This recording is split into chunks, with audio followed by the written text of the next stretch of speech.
Welcome back to Nourish Lifestyle Kitchen. Today we're going to be learning to brew kombucha. This is a fizzy fermented wonder drink that's been drunk for health reasons for millennia, and it is tasty to boot as well. So grab your green tea or your black tea. Let's get making. Here we are, and here is everything we need to make our kombucha dreams come true. We've got tea. This is loose leaf tea. I like to use organic green tea, but black tea works arguably, many say, even better. We've got some starter tea, which you can get from a formally brewed batch of kombucha, or you can buy it in the store, just the original, no flavourings. We have in here is the SCOBY Hotel. These have been in my cupboard for several months, and we're going to open them in a short while. And the final ingredient, which is quintessential, is the sugar that the SCOBY feeds on.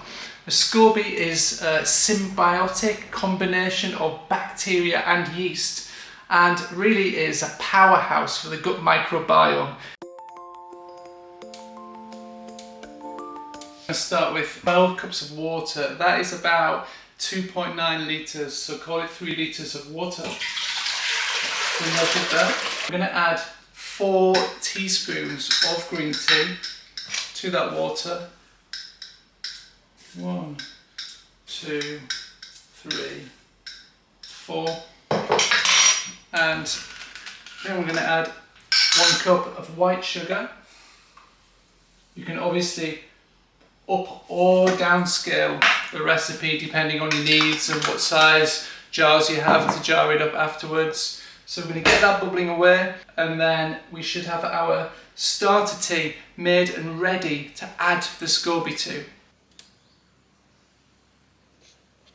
Here we are, our tea has been bubbling away for about 10 minutes, and as you can see, it's got that lovely amber colour there that the green tea leaves have released. All the sugar's melted, so we're ready now for the jarring.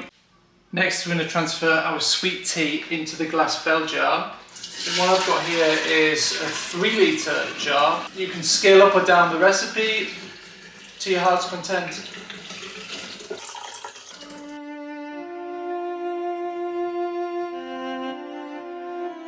3 litres we've made earlier has cooled down, so now is the time to add the SCOBY and this starter tea, which is from my last batch that I made.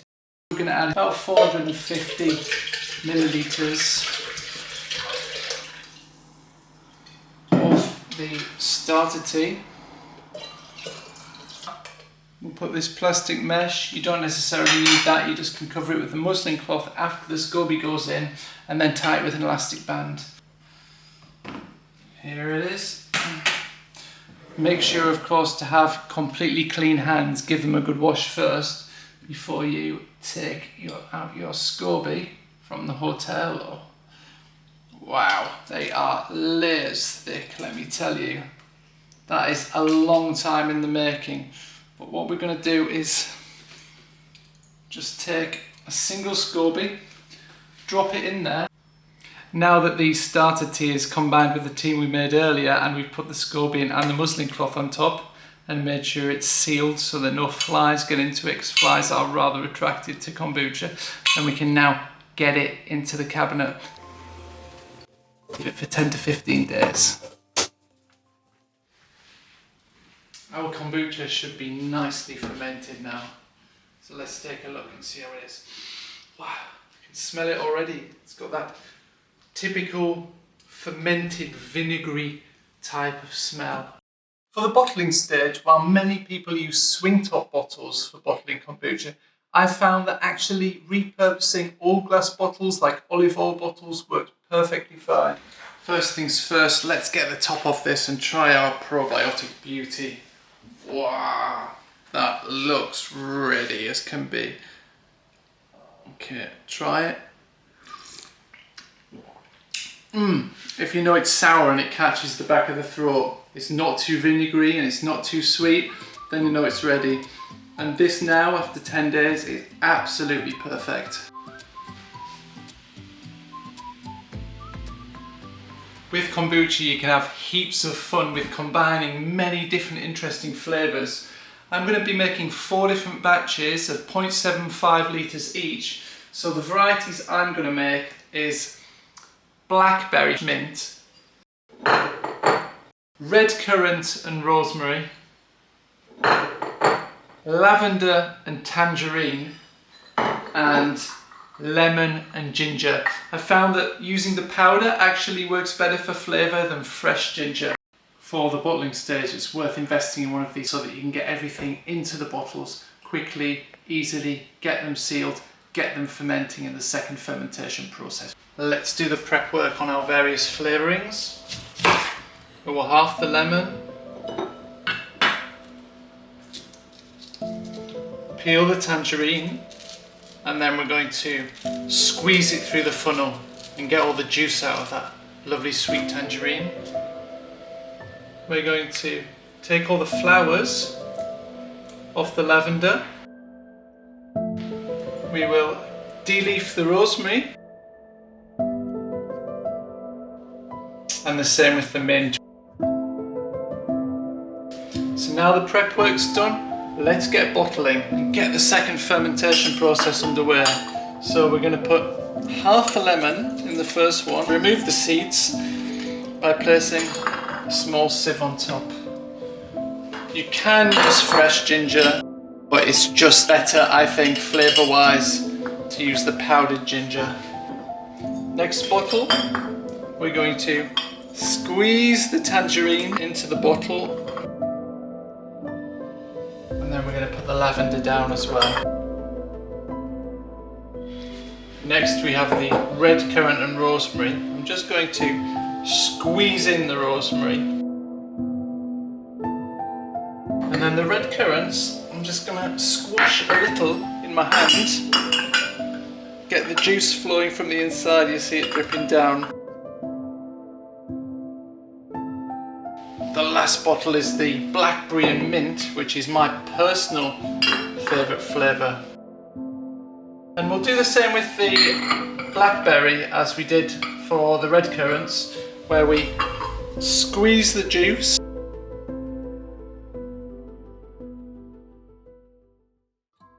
into our flavours. We combine the kombucha and taking care to leave a couple of inches at the top.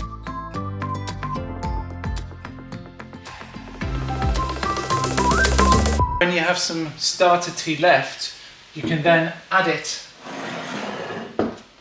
back to your SCOBY hotel or save it for the next brew.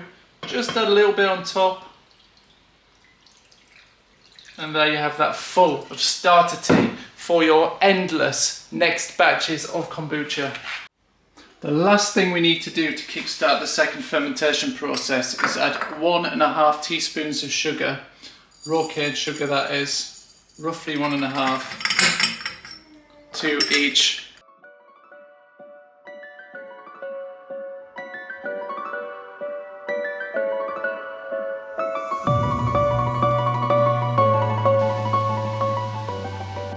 For the second fermentation process, again we want to store the bottles in a cool, dark place.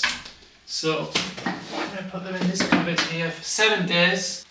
Fresh blackberries grow abundant and wild here in North Germany. They are packed full of antioxidants and vitamin C. Look at my fingers. And they are sweet and delicious, picked fresh. I just can't get enough of them.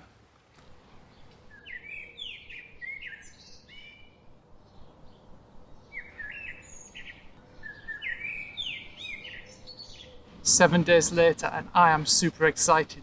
The day of the tasting has arrived, and I can hear a clicking noise through the bottle tops with the pressure of the natural fermentation and fizz just waiting to get out. First I'm going to try the tangerine and lavender.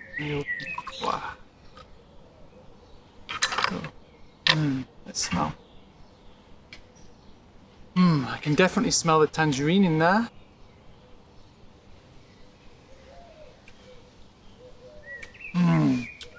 Citrusy punch really kicks through. The lavender is really subtle, but it's definitely there. This one has quite a strong natural sweetness. I think there's a fair bit of sugar left in this one. But the lavender and the tangerine are definitely complementary. This is a perfect one for a scorching summer's day like today. Wow. Next up is the lemon and ginger. This is a real refreshing one. Maybe one for an evening. Wow, the smell. The ginger just hits you. Wow. Classic. Wow. That powdered ginger really kicks through. It's so nice. Citrusy, fresh, refreshing, great to drink when it's hot. Wow, that's my favourite so far. Absolutely love it. Next up we've got red currant and rosemary. Very excited about this one. Wow, the most fizz so far. You may have heard the tss filter out those red currants. Oh, let's give it that beautiful pink colour. Look at that. Wow, it's like a pink lemonade with a sprig of rosemary in the top. Wow, the rosemary is so strong. Again, quite a sweet one. The lemon and ginger was a bit more on the acidic side, less sweet. This one, it's rather sweet, but really like the rosemary with it. Great combination. Last but not least is the one I'm the most excited about, blackberry and mint. Wow, the mint is strong. Oh, wow, what a wonderful dark purpley colour. Ah, fantastic. Look at that. Wow, the colour is incredible from the blackberries. Ah, it's beautiful. What a combination. The mint is so strong, it kicks through. The blackberries add that twang. It's sweet, it's sour, it's minty, it's refreshing, it's summery. It's packed full of goodness and probiotics. It definitely is my favourite. I really like the lemon and ginger actually. This is my favourite, this is second, but all of them have their own merits, and there's certainly a time of day and a time of the year to enjoy all of these beautiful flavours. Get making them today. You will not regret it. Thanks so much for watching. If you enjoyed this recipe video, please give us a like and a subscribe here at Nourish Lifestyle Kitchen. I'd really appreciate the support as a new content creator. And remember, eat, live, thrive.